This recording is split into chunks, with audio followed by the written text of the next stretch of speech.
Chewy siya kasi chewy chip. So, masarap. Mm. Oh my God. Hello mga mamshis, at nag-order nga ako dito kay Chewy Chips ng kanilang cookies. In-order ko nga pala itong classic chocolate chips. So, ngayon, dahil kahapon pa ito dumating, i-reheat natin siya using microwave. Tingnan natin yung loob. Para mas masarap, i-reheat natin yan. Wow! Love it! Ito niya yan. Sarap po. Let's do this. So, yan na siya mga mamshi. Na-reheat na natin. Medyo lumambot na yung chocolate. I'm excited to eat. Let's go. Taste test.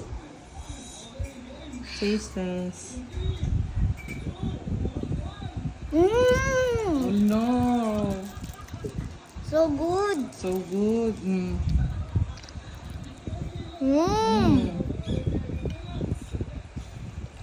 Wow, sarap. Sarap. Ano naman, Papa? Sige na, yun na. Thank you so much! So, kung gusto nyo mga mamshi, mag-order ng chewy chips din na sobrang sarap. Ayan o. Nagme-melt pa talaga yung chocolate on top at saka sa ilalim. Oh my God. Lalagay ko dyan sa comment box kung saan ako nag-order. Tatag ko rin sila, ha? Order na kayo! Bye! Ano yun? Kinagat ko yung chocolate tapos meron natira. Okay.